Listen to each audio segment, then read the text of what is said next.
What would happen if you went to a cardiologist? They would fall out of their chair when they saw my lipids. They would say How that bad is it? my most recent LDL was very high. It was 533 milligrams per deciliter. Dude. Welcome everyone to episode 1 of The Meat Grinder. And who else to put through the first inaugural grind than the meat messiah himself? Welcome to The Meat Grinder, Paul Saladino. Paul dubs himself the Carnivore MD, and on his site he gives a brief rundown of going to medical school, spending a lot of his time focusing on health and nutrition, and he finishes the page up with, "All of my research has led me to believe that an animal-based diet is the most species-appropriate diet for humans, and the best way to live a life of optimal health." Sounds great. I mean, he did go to medical school, he has an MD, so he's pretty much got everything figured out nutritionally, right? Well, not quite, you see. Paul can be a bit hypocritical. For years he was promoting the meat-only keto diet. He even wrote a book called The Carnivore Code. But then after he ran into some pretty serious health problems, surprise, surprise, who would have known, he added fruit and honey back into his diet and immediately felt better. So the carnivore commander isn't really a carnivore at all. We will get back to that. But before we do, let's establish that Paul cherry picks and misrepresents studies in order to back up his arguments quite a bit. I think he just hopes that his followers aren't actually going to look at the studies and they'll just take him on his MD word for it, which unfortunately does seem to be working, although I don't really know what else I should expect from people who eat a stick of butter every day as a health food. Unfortunately for Paul, I caught him red-handed doing exactly this on my Instagram. Let's take a look. Vegans still crave meat. Don't believe me? Nope, I don't trust a single thing you say, Paul. There's a very interesting study that shows that vegans and vegetarians... Hold on there, Paul. As a vegan, I don't need a study to tell you that the meat section at the store is disgusting. When we put electrodes on their brain, at a conscious level, they may have an aversion to meat. Oh, so you're saying that the vegans didn't want to eat the meat? But at a deep-seated evolutionary level, they still have a positive response to things like meat and nutrient-rich foods like organs. Oh, Polly boy. You're leaving out critical information. Don't you think it's wrong to lie? First off, the study was done on vegetarians, not vegans. Strike one. Second off, he forgot to mention that these participants were food-deprived vegetarians, so they were already starving when they went into the study. You could have showed these people banana peels and their mouth would have been watering. There's also an argument to be made that in modern times, things like cheese and burgers aren't necessarily always made from animals. So it's not surprising that a vegetarian who regularly eats veggie burgers had his mouth water when he saw a picture of a burger while being starved. Not exactly conclusive evidence that all vegans crave meat. This one is bad. I think they're getting desperate, guys. Carnivores are always saying that the science is a slam dunk against veganism, but if that's true, I wonder why Paul had to twist the truth of this study. For how qualified Paul's pedigree technically is, he really has some of the wildest takes on cholesterol, and he disagrees with just about every doctor and study about it ever. What would happen if you went to a cardiologist? They would fall out of their chair when they saw my lipids. They would say How that bad is it? my most recent LDL was very high. It was 533 milligrams per deciliter. Dude, that's insane. To put this into perspective, Johns Hopkins lists 190 as very high, top of the reference range, and he's got almost 3 times that amount. Without a doubt, Paul has the highest cholesterol that I have ever seen. It's almost as high as he must be in order to be saying these stupid things. Is this going to raise your cholesterol? I get this question all the time, guys, and this is the wrong question. The first question is, are you metabolically healthy? I'll be honest with you. My cholesterol is high. I've checked it on my blood work, but I am metabolically healthy. I know this, and so I do not fear red meat. And why would I? This is one of the most nutrient-rich foods on the planet. This is a health food. I believe that the whole narrative around cholesterol, LDL, and red meat and saturated fat is wrong. That essentially you've been lied to by your doctor. There are all of these medical ideas that are fallacies, parroted in medical schools, enforced by pharmaceutical companies. This is a health food. You do not need to fear saturated fat from red meat if you are metabolically healthy, and don't worry about your cholesterol. That's different than what Western medicine will tell you, but this will help you thrive for real. He's going to unalive people, plain and simple. Johns Hopkins, the #1 medical school in all specialties for 21 years straight, is saying that you are in trouble if your LDL is at 190, and this man is walking around with almost 3 times that amount, encouraging other people to do the same. The worst part is that he's convincing people their blood markers flashing warning signs are completely unimportant to pay attention to. Just a bunch of lies.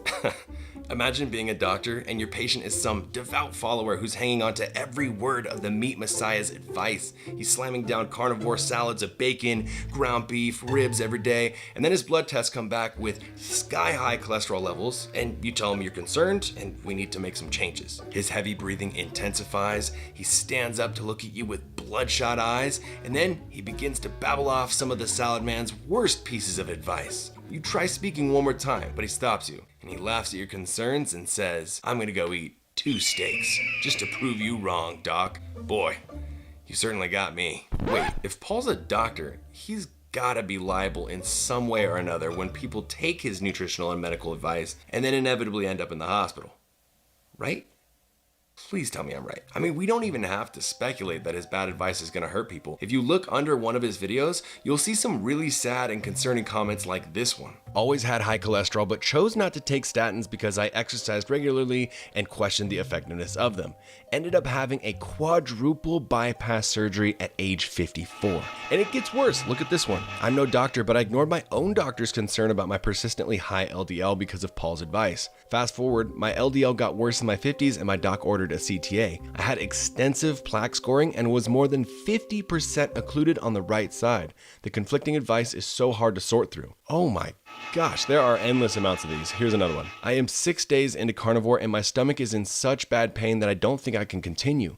If I weren't in so much pain, I'd try it longer, but this much gastrointestinal pain is concerning." Man, the carnivore channels never mention these, but they get worse. "In the last few months, I've been eating a strict carnivore diet until I ran into some serious issues. I was having heart palpitations, irregular heartbeat, tightness in the left side of my chest, numbness and tingling in my left arm. I listened daily to all the big YouTuber carnivore influencers, and it made sense until it didn't." One thing I know is that saying shocking things gets you a lot of attention, but even more if they're really stupid.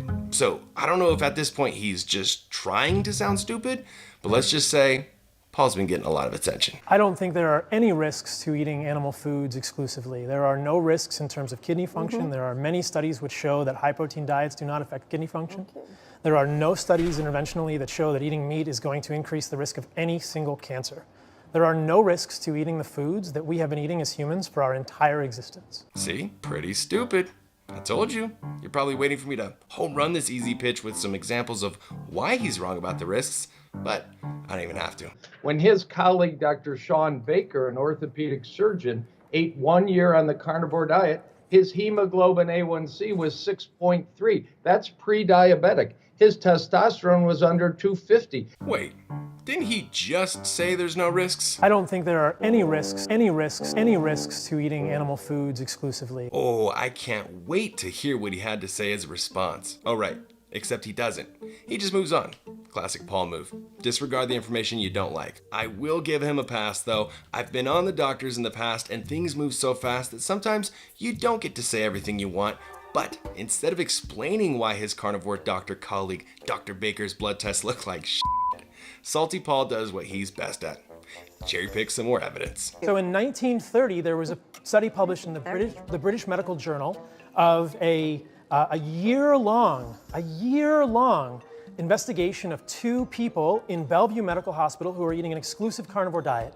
And during that period of time, these people experienced no negative effects, no dangerous changes in blood pressure, kidney function. They only experienced good things, a little bit of weight loss, and came out of the study saying that they felt better than when they started. So there have been prolonged, detailed studies of a full carnivore diet. It's a 1-year study from 1930. Of 2 people. Literally, there are thousands and thousands of studies that show the benefits of fruits, vegetables, nuts. So let's back up. Let me remind you that Paul is a doctor. He should be really good at reading studies and knowing what studies hold more weight based on their sample size, their controls, if they're randomized, all that good stuff. So the one study he chooses to mention is a study from 100 years ago. That's a time where we didn't have a fraction of the tests that we would use for a study like this now. Alrighty, now you've been eating only meat for a little over a year, huh? Well, your heart is beating, and you are alive, so I'm gonna say you're healthy. Case closed. If this test was done today, they would have had things like CAC scanning, which helps us to see how much plaque is built up in someone's arteries. This makes me think that there's so little scientific data about carnivorism that he had to choose an outdated, completely irrelevant study like this. So he's going off of personal opinion and basically useless studies. Nice. I just want to say, unfortunately, it's going to be 10 to 20 years till we can really judge if there's actually ever a prospective study of more than 2 people in the 1930s, cancer and heart disease risks. These are slow growing processes. Yep, good point. Wait, that's exactly the plan. For the next 10 to 20 years, tell the people whatever you want. Just make sure you do it with a lot of confidence and a big smile on your face. And whatever you do, don't address any of the science that goes against your claims.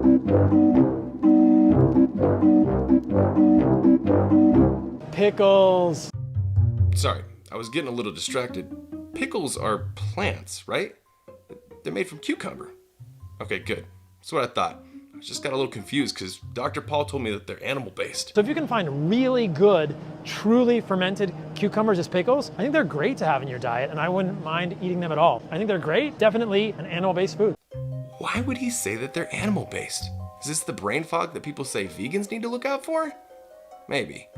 But maybe it goes deeper than that. After 2 years of a ketogenic carnivore diet of just meat, organs, fat, and salt, I quit.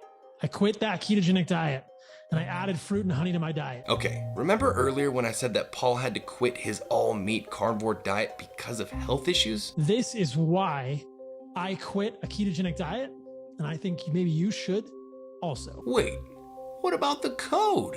Many of you know this. I wrote that book, The Carnivore Code.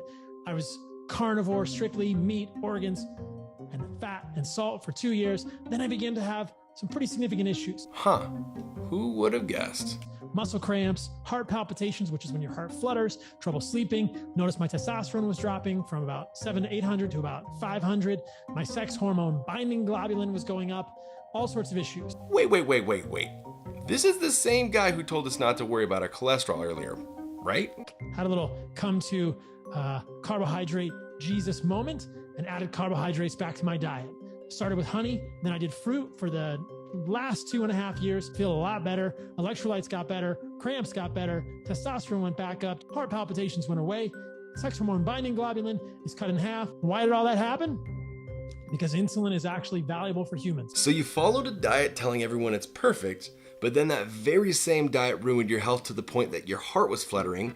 Then you added fruits and carbs back in, felt amazing, and now you're telling everyone to do the same. Someone give Paul the gold medal, because that was a whole lot of mental gymnastics. I get it now. Pickles are animal-based because Paul's brand is carnivorism, but his health doesn't do great with it. So he just moves the goalpost by redefining the definition.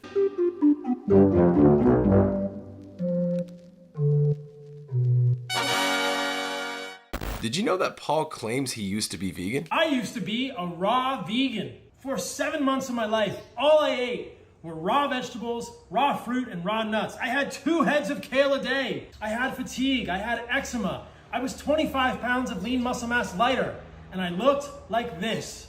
So skinny, I couldn't even get a date. Is this guy serious? So when he was plant-based, he avoids protein, and then he wonders why he lost 25 pounds of lean muscle mass. Look, if you're a new vegan, or if you've been vegan for years and you want to avoid going down the Paul route, you want help building a better body, maybe break through some plateaus, join my coaching program, work one-on-one with me on buffvegans.com. Maybe if Paul would have hit me up, he would have succeeded and his cholesterol wouldn't be out there setting new high scores. Let me know. Who should be next to face the meat grinder? Like it, subscribe, and I'll see you guys in the next one.